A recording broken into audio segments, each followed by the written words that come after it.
2 Samuel, chapter 7. Afterward, when the king sat in his house, and the Lord had given him rest round about from all his enemies, the king said unto Nathan the prophet, Behold, now I dwell in an house of cedar trees, and the ark of God remaineth within the curtains. Then Nathan said unto the king, Go, and do all that is in thine heart, for the Lord is with thee. And the same night the word of the Lord came unto Nathan, saying, Go and tell my servant David, Thus saith the Lord, Shalt thou build me an house for my dwelling? For I have dwelt in no house since the time that I brought the children of Israel out of Egypt unto this day, but have walked in a tent and tabernacle. In all the places wherein I have walked with all the children of Israel, spake I one word with any of the tribes of Israel when I commanded the judges to feed my people Israel? Or said I, Why build ye not me an house of cedar trees? Now therefore, so say unto my servant David, Thus saith the Lord of hosts, I took thee from the sheepcote, following the sheep, that thou mightest be ruler over my people, over Israel. And I was with thee wheresoever thou hast walked, and have destroyed all thine enemies out of thy sight, and have made thee a great name, like unto the name of the great men that are in the earth. Also I will appoint a place for my people Israel, and will plant it, that they may dwell in a place of their own, and move no more, neither shall wicked people trouble them any more as beforetime, and since the time that I set judges over my people of Israel. And I will give thee rest from all thine enemies. Also the Lord telleth thee that he will make thee an house. And when thy days be fulfilled, thou shalt sleep with thy fathers, and I will set up thy seed after thee, which shall proceed out of thy body, and will establish his kingdom. He shall build an house for my name, and I will establish the throne of his kingdom forever. I will be his father, and he shall be my son, and if he sin, I will chasten him with the rod of men, and with the plagues of the children of men. But my mercy shall not depart away from him, as I took it from Saul, whom I have put away before thee. And thine house shall be established, and thy kingdom forever before thee. Even thy throne shall be established forever.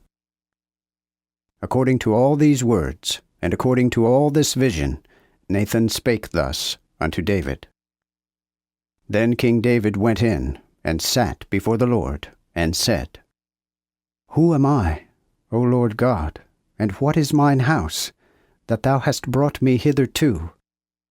And this was yet a small thing in thy sight, O Lord God. Therefore thou hast spoken also of thy servant's house for a great while. But doth this appertain to man, O Lord God? And what can David say more unto thee? For thou, Lord God, knowest thy servant. For thy word's sake, and according to thine own heart, hast thou done all these great things, to make them known unto thy servant. Wherefore thou art great, O Lord God, for there is none like thee. Neither is there any God besides thee, according to all that we have heard with our ears. And what one people in the earth is like thy people, like Israel, whose God went and redeemed them to himself, that they might be his people, and that he might make him a name, and do for you great things, and terrible, for thy land, O Lord, even for thy people, whom thou redeemest to thee out of Egypt, from the nations and their gods. For thou hast ordained to thyself thy people Israel to be thy people forever.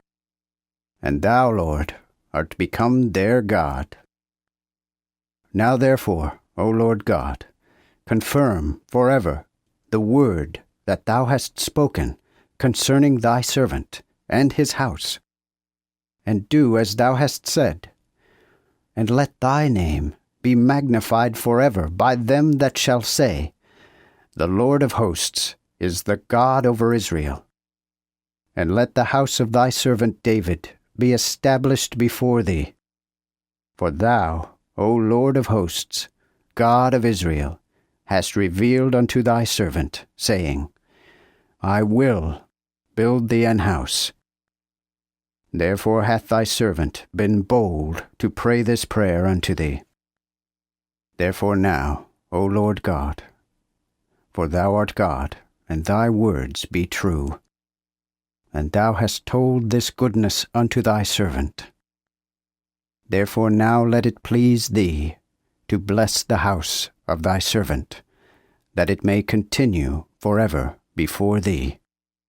For thou, O Lord God, hast spoken it. And let the house of thy servant be blessed forever with thy blessing.